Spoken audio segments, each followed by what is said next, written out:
서울 고속터미널에서 여수로 가는 버스가 출발하자마자 외국인 아기의 울음소리가 조용했던 차 안의 분위기를 깨트립니다.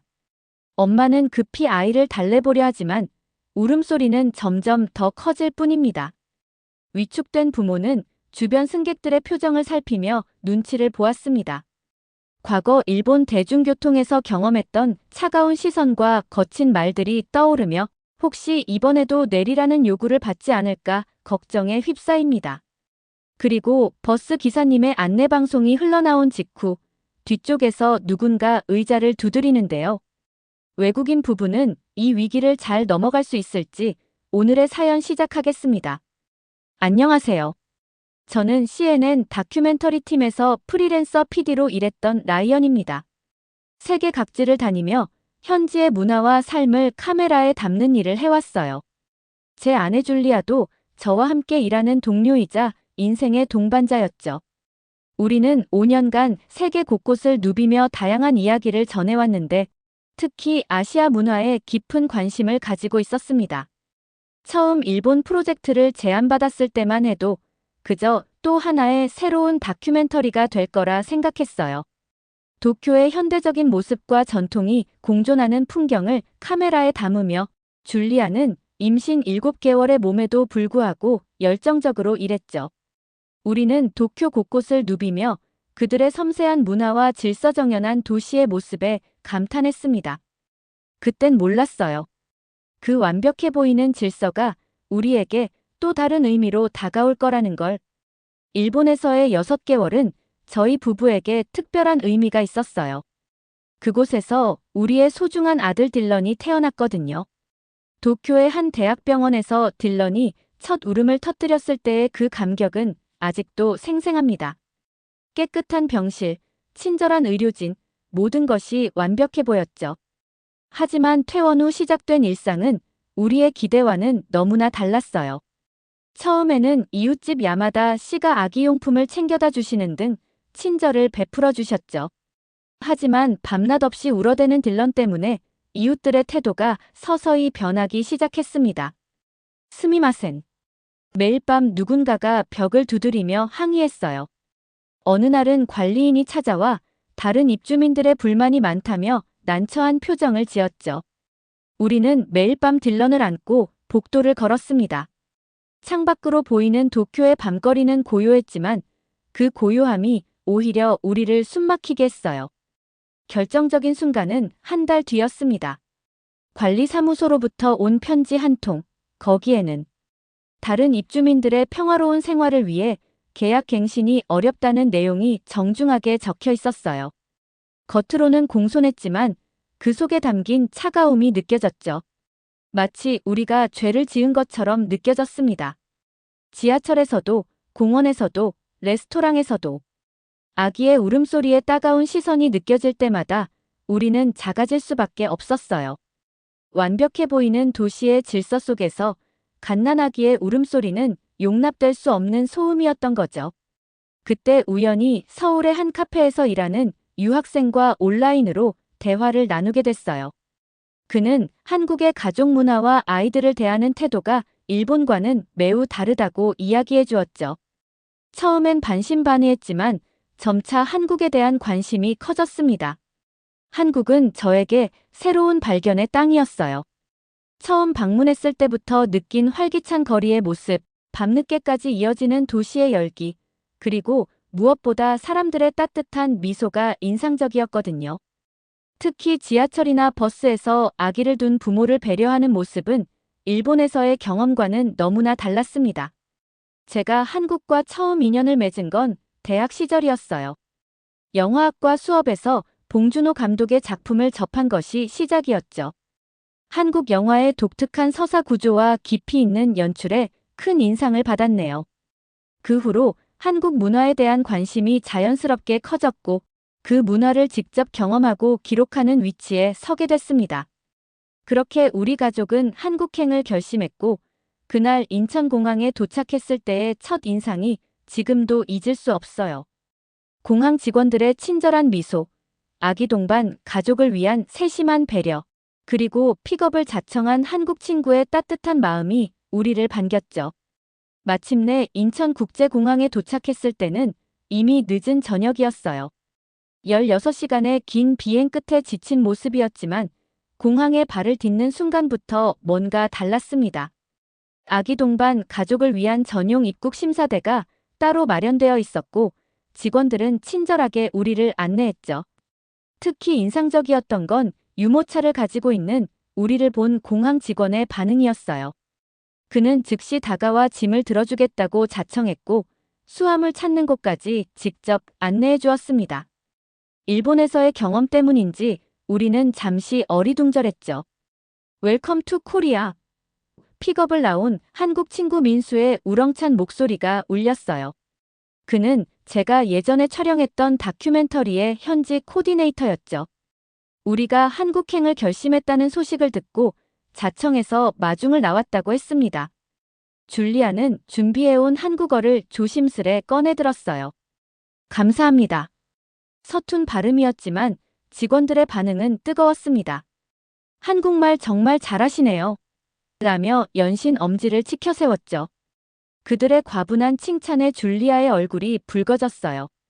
공항을 빠져나오는 동안 우리는 계속해서 놀라움을 경험했습니다. 수유실은 마치 고급 호텔 같은 시설을 갖추고 있었고 곳곳에 있는 키즈존은 아이들을 위한 세심한 배려가 돋보였죠. 심지어 공항 직원들은 딜런이 울 때마다 다정한 미소로 응답했어요. 민수는 차에 짐을 싣는 동안에도 쉬지 않고 이야기를 들려주었습니다.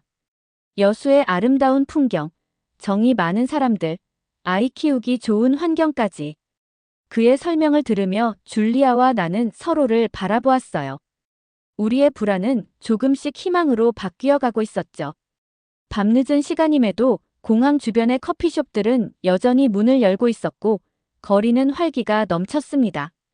한밤중인데도 불이 환하게 켜진 가게들, 여유롭게 거리를 거니는 사람들. 이곳은 분명 우리가 알던 아시아와는 다른 모습이었어요. 민수는 우리를 시내 한복판의 호텔로 안내했습니다. 깔끔하고 모던한 객실에 짐을 풀고 나니 그제서야 긴 여정의 피로가 몰려왔죠. 내일 아침 일찍 터미널로 모시러 올게요. 편히 쉬세요. 민수의 친절한 목소리가 피곤한 우리에게 안도감을 주었어요. 호텔 창문 너머로 서울의 야경이 펼쳐졌습니다.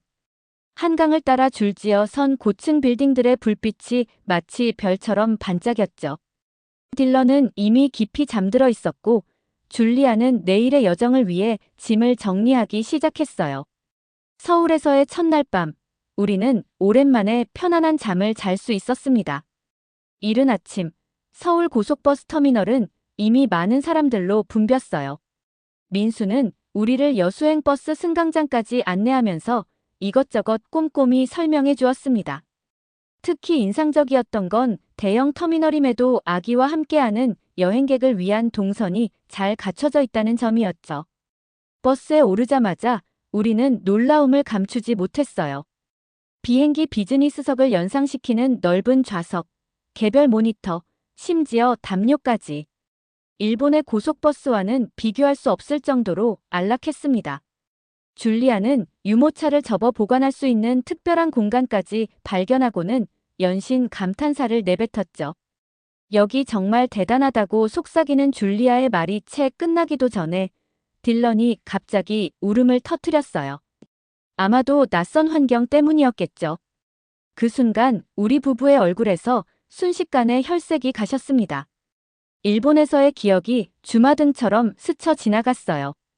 차창 밖으로 터미널이 멀어지고 서울의 풍경이 스쳐 지나가기 시작했지만 우리의 마음은 여전히 긴장으로 가득했죠. 줄리아는 딜런을 달래기 위해 서둘러 젖병을 꺼냈고 저는 괜히 다른 승객들의 표정을 살폈습니다. 도쿄에서의 그 차가운 시선들, 귀찮다는 듯한 한숨 소리들. 그 기억은 아직도 생생했어요. 버스가 도심을 빠져나가 고속도로에 진입할 무렵 딜런의 울음소리는 더욱 커져갔습니다. 줄리아의 손이 떨리는 게 보였어요. 그녀도 분명 같은 생각을 하고 있었겠죠. 또다시 그런 상황이 반복되는 건 아닐까 하는 두려움이 우리를 짓눌렀습니다. 차창 밖으로는 한국의 푸른 산들이 끝없이 이어졌지만 그 아름다운 풍경을 제대로 감상할 수 있는 마음의 여유는 없었어요. 우리는 그저 앞으로 일어날 일들에 대한 불안감으로 가득 찼죠. 여수까지는 아직 3시간이나 남은 상황에서 이 긴장감을 어떻게 견뎌내야 할지 막막하기만 했습니다. 마음 졸이며 가고 있는 그때 버스가 경부고속도로에 진입한 지 30분쯤 지났을 즈음이었어요. 중간쯤 앉아있던 한 남자가 갑자기 자리에서 벌떡 일어났습니다. 그의 날카로운 목소리가 버스 안을 가득 채웠죠. 베이비 크라이, 베리 배드, 노굿. 서툰 영어였지만 그의 불쾌감은 충분히 전달됐어요. 그는 일본인이었고 자신을 타쿠로라고 소개했지만 그 말투에는 거만함이 묻어났습니다. 우리 쪽으로 다가오는 발걸음에는 마치 누군가를 가르치려 드는 듯한 오만함이 느껴졌죠. 도쿄에서 마주했던 그 이웃들의 모습이 떠올랐어요. 하지만 타쿠로의 눈빛은 그들보다 더 날카롭고 공격적이었습니다. 베이비 노이즈, 베리 베리 폴루션. 그의 목소리는 점점 더 커졌어요. 마치 공연장의 주연 배우처럼 버스 통로 한가운데 서서 다른 승객들을 향해 과장된 몸짓으로 고개를 돌리며 동조를 구했죠. 코리아 앤드 재팬, 세임 세임, 노 디퍼런트. 그는 한국을 깎아내리듯 비웃으며 말했어요. 마치 자신이 이 버스의 문화 감시관이라도 된 듯 오만한 태도로 한국도 일본과 같은 아시아 문화권이니. 이런 소음은 용납될 수 없다는 식의 말까지 이어갔습니다. 줄리아의 얼굴이 하얗게 변했어요. 그녀는 딜런을 더 꼭 껴안으며 창밖으로 고개를 돌렸지만 그녀의 어깨가 떨리는 걸 느낄 수 있었죠.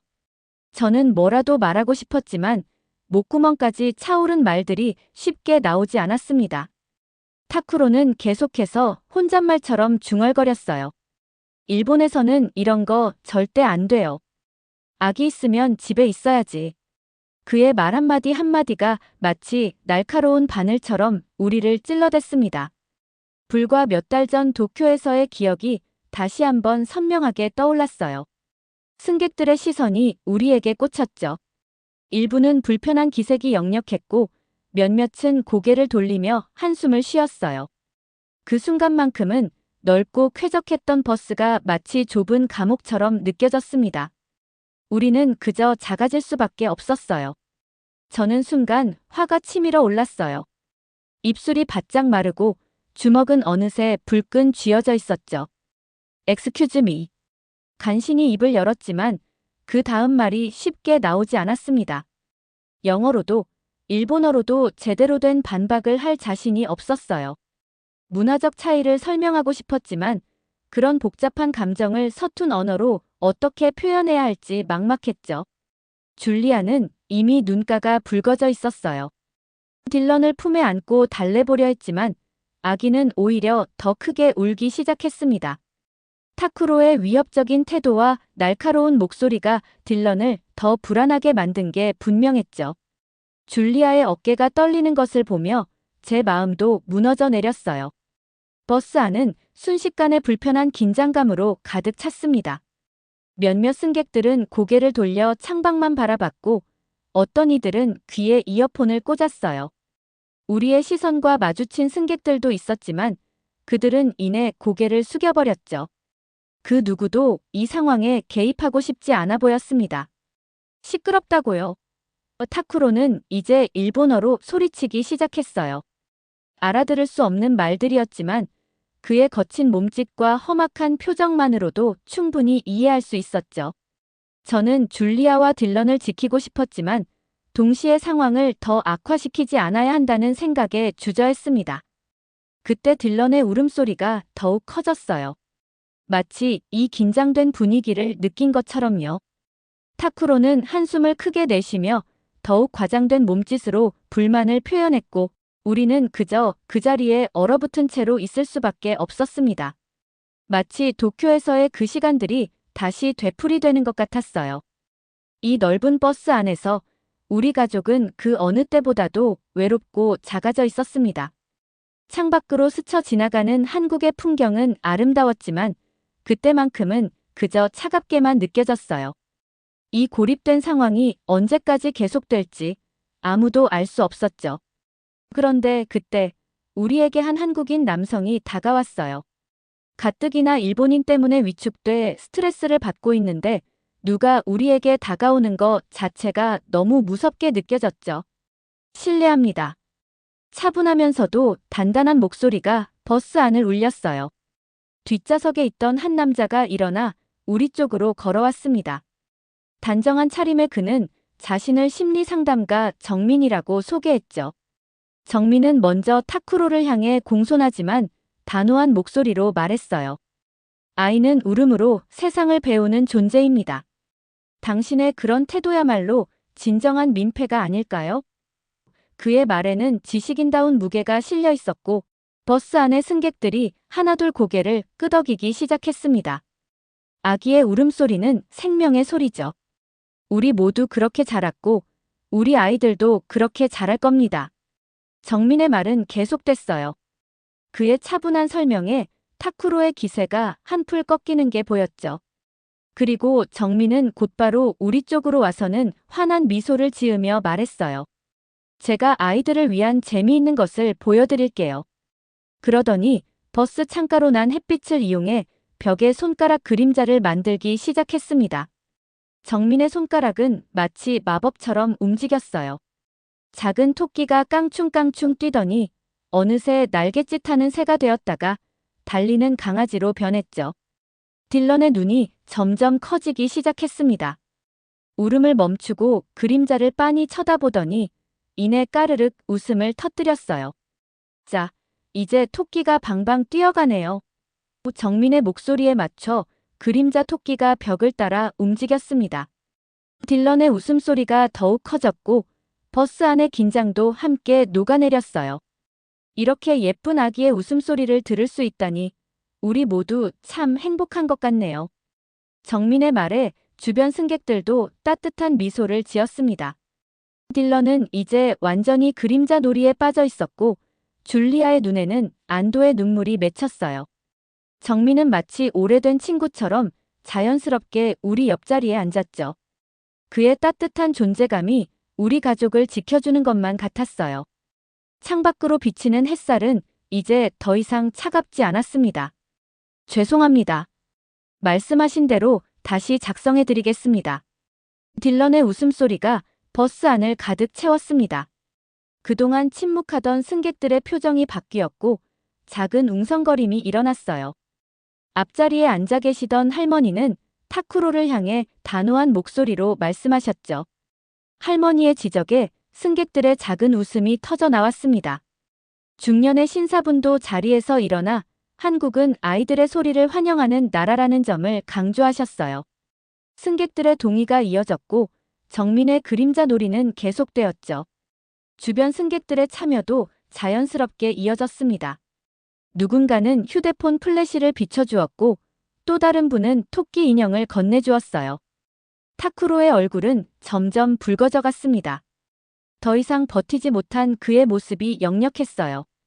결국 그는 자신의 짐을 챙겨 버스 맨 뒷자리로 자리를 옮겼죠.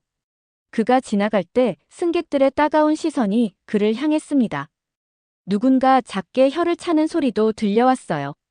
정민의 재치 있는 손놀림이 멈추자 버스 안에 자연스러운 박수 소리가 울려 퍼졌죠.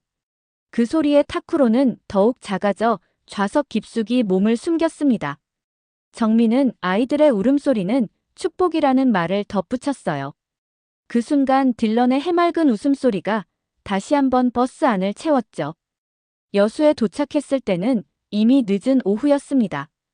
하늘에서 내려다본 여수의 전경이 눈앞에 펼쳐졌어요. 반짝이는 바다와 그 위로 놓인 거대한 다리, 그리고 항구를 둘러싼 작은 섬들이 한 폭의 그림처럼 우리를 맞이했죠. 정민의 아내 수진과 5살 된 딸 하은이가 터미널에서 우리를 기다리고 있었습니다. 하은이는 딜런을 보자마자 동생이라고 부르며 달려왔어요. 수진은 직접 만든 김밥을 건네며 우리를 반겼죠. 정민은 우리를 해안가의 작은 게스트하우스로 안내했습니다. 방에서 보이는 오동도의 풍경에 줄리아의 눈시울이 붉어졌어요.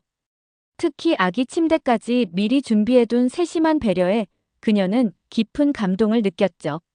저녁 식사 자리에서 정민은 여수에서의 삶을 이야기했습니다. 바쁜 도시를 떠나 이곳에 정착하게 된 계기, 아이들이 자연과 함께 자라나는 모습, 그리고 이웃들과 나누는 소소한 일상의 기쁨까지. 그의 이야기 속에는 진심이 담겨 있었어요. 수진도 자신의 이야기를 들려주었죠. 서울에서 직장 생활을 하다가 여수로 내려와 카페를 운영하게 된 일, 하은이가 태어난 후 달라진 삶의 가치관에 대해 이야기했습니다. 그녀의 눈빛에서 행복이 묻어났어요. 밤이 깊어갈수록 대화는 더욱 깊어졌죠. 정민 부부는 여수에서의 육아가 얼마나 특별한지 설명했습니다. 아이들이 바다를 보며 자라고 신선한 해산물로 건강하게 크며 무엇보다 이웃들의 따뜻한 관심 속에서 성장하는 모습에 대해 이야기했어요. 창밖으로는 여수 밤바다의 불빛이 반짝였습니다. 하은이와 딜런은 어느새 장난감을 나눠 가지며 놀고 있었고 우리 부부의 마음속에는 새로운 희망이 자라나고 있었어요. 이곳에서라면 딜런이 더 행복하게 자랄 수 있을 거란 확신이 들었죠. 버스에서 있었던 일은 제게 깊은 인상을 남겼습니다. 딜런의 울음소리에 대한 두 나라의 반응이 이토록 다를 수 있다는 사실이 놀라웠어요. 일본에서는 조용히 눈치를 주거나 불편한 기색을 드러냈지만 한국의 승객들은 오히려 아이를 달래는데 앞장섰죠. 특히 정민의 모습은 잊을 수 없었습니다. 그의 행동은 단순한 친절을 넘어 하나의 문화를 보여주는 것 같았어요. 아이의 울음소리를 문제가 아닌 자연스러운 현상으로 받아들이는 태도, 그리고 서로를 배려하는 마음이 느껴졌죠. 여수의 거리를 걸으며 이런 모습은 더욱 선명해졌습니다. 카페에서도 식당에서도 아이들은 환영받는 존재였어요. 심지어 일부 가게들은 아이들을 위한 공간을 따로 마련해두기도 했죠. 정민의 말처럼 한국은 아이들의 소리를 삶의 활력으로 여기는 듯 했습니다. 길거리에서 마주치는 시선도 달랐어요. 딜런이 울 때면 오히려 걱정스러운 눈빛으로 다가와 도움을 주려 했죠. 이런 경험들이 쌓이면서 새로운 생각이 떠올랐습니다. 지금까지 수많은 다큐멘터리를 제작해왔지만 한국의 이런 모습은 한 번도 다뤄진 적이 없었어요. 현대 사회에서 점점 잊혀가는 가족의 가치를 한국은 여전히 소중히 지켜나가고 있었죠. 카메라를 들고 여수의 거리를 촬영하기 시작했습니다. 아이를 업고 장을 보는 부모의 모습, 할머니와 손잡고 걷는 아이들, 그리고 이웃들이 서로의 아이를 챙기는 모습까지. 이것이야말로 제가 세상에 보여주고 싶은 이야기였어요. 한국의 가족 문화는 단순한 전통의 보존이 아닌 현대적 가치와의 조화를 이루고 있었죠. 바쁜 일상 속에서도 가족의 소중함을 잃지 않는 모습, 그것은 전 세계가 주목할 만한 가치였습니다. CNN으로부터 다음 촬영지 제안이 왔을 때 우리 부부는 깊은 고민에 빠졌습니다. 원래대로라면 다음 달에 새로운 프로젝트를 시작해야 했어요. 하지만 여수에서의 시간은 우리에게 특별한 의미로 다가왔죠. 정민의 가족과 보내는 시간이 늘어날수록 한국에서의 삶이 더욱 매력적으로 느껴졌습니다. 아침마다 하은이가 유치원에 가기 전 딜런의 뺨에 뽀뽀하는 모습, 수진이 카페에서 건네는 따뜻한 차 한 잔의 여유가 좋았어요. 줄리아는 자신의 SNS에 우리의 일상을 기록하기 시작했죠. 여수 밤바다의 아름다운 풍경, 시장에서 만난 할머니들의 정겨운 미소, 카페에서 편하게 시간을 보내는 아이들의 모습까지. 그녀의 게시물에는 점점 더 많은 반응이 쌓여갔습니다. 특히 일본에서의 경험과 한국에서의 일상을 비교한 글은 많은 이들의 공감을 얻었어요. 비슷한 경험을 한 외국인 부모들이 조언을 구해왔고 한국의 육아 문화에 관심을 보이는 팔로워도 늘어났죠. 정민은 우리에게 여수의 숨은 매력을 하나씩 보여주었습니다. 도시 곳곳에 있는 작은 어린이 도서관, 주말마다 열리는 예술시장, 아이들이 뛰어놀 수 있는 안전한 골목길까지. 이 모든 것이 우리 가족에게는 새로운 발견이었어요. 우리는 결국 한국에서 더 오래 머물기로 결심했죠. 정민의 도움으로 월세 계약도 하고 딜런의 어린이집도 알아보기 시작했습니다. 줄리아는 한국어 학원에 등록했고, 저는 한국의 가족 문화를 담은 새로운 다큐멘터리 시리즈를 기획하기 시작했어요. 예전에는 단순히 취재 대상이었던 한국이 이제는 우리의 일상이 되어가고 있었죠. 시장 상인들은 이제 우리를 알아보고 반갑게 맞아주었고, 동네 주민들은 자연스럽게 딜런을 귀여워해 주었습니다. 이런 따뜻한 관심은 우리가 이곳에 뿌리를 내릴 수 있다는 확신을 주었어요. 90일이라는 시간은 순식간에 지나갔습니다. 비자가 만료되기 전 우리는 미국으로 잠시 돌아가 정리할 것들을 마무리했어요. 그리고 2달 후, 이제는 장기 체류 비자를 들고 다시 여수의 땅을 밟았죠. 정민의 도움으로 여수 바닷가가 보이는 아파트를 구했습니다. 창문을 열면 들리는 파도 소리, 골목 어귀에서 들려오는 아이들의 웃음소리가 이제는 일상이 되었어요. 새로운 다큐멘터리 작업도 순조롭게 진행됐죠. 정민의 가족을 중심으로 한국의 일상적인 모습을 담았습니다. 아침마다 하은이와 딜런이 함께 어린이집으로 향하는 모습, 주말이면 온 가족이 모여 식사하는 장면, 이웃들과 정을 나누는 순간들까지. 카메라는 그 소소한 행복을 고스란히 담아냈어요. 특별히 기억에 남는 장면이 있었습니다. 어느 저녁, 정민이 버스에서처럼 손가락 그림자를 만들어주자 하은이와 딜런이 까르르 웃음을 터뜨렸죠. 그때 딜런도 서툴게나마 토끼 모양을 따라 만들기 시작했어요. 아이의 첫 그림자 놀이를 카메라에 담으며 제 눈시울이 뜨거워졌습니다. 줄리아는 이제 제법 한국어로 대화가 가능해졌어요. 시장 상인들과 정겨운 이야기를 나누고 이웃들과 김치를 담그는 법도 배웠죠. 딜런은 한국말과 영어를 자연스럽게 섞었으며 하은이의 든든한 동생이 되어갔습니다. 이제 우리에게 여수는 단순한 촬영지가 아닌 진정한 보금자리가 되었어요. 매일 아침 마주하는 정민 가족의 미소, 시장 할머니들의 정겨운 목소리, 그리고 이웃들의 따뜻한 마음이 우리를 감싸 안았죠. 처음 한국에 왔을 때의 불안과 걱정은 이제 희미한 기억이 되었습니다. 우리가 찾은 것은 단순한 거주지가 아닌 진정한 의미의 집이었어요. 카메라에 담긴 우리의 이야기는 이제 또 다른 가족들에게 희망이 되어 전해질 것입니다. 한국에서 시작된 우리 가족의 새로운 이야기는 여전히 계속되고 있었죠. 다큐멘터리 한국, 우리가 찾은 보금자리는 다음 달 CNN을 통해 전 세계에 공개될 예정입니다. 그동안 많은 분들이 궁금해하셨던 우리 가족의 이야기가 영상으로 담겼어요. 특히 정민 가족과 여수의 이웃들이 보여준 따뜻한 마음이 고스란히 담겨 있죠. 아마도 이 채널을 통해 처음 제 이야기를 접하신 분들도 많으실 거예요. 영상이 공개되면 다시 한번 이 채널에 들러 소식을 전해드리겠습니다. 우리 가족의 새로운 시작을 함께 지켜봐 주신 여러분께 그때 더 자세한 이야기를 들려드리고 싶어요. 미국으로 돌아와 영상 작업을 마무리하는 동안에도 여수에서의 추억은 제 마음속에 생생하게 남아 있습니다. 딜런은 아직도 가끔 하은이 누나 얘기를 하고 줄리아는 매일 정민 가족과 연락을 주고받죠. 우리에게 한국은 이제 또 하나의 고향이 되었습니다. 오늘의 사연 어떻게 들으셨나요? 사연이 마음에 들었다면 좋아요와 댓글 꼭 달아주세요.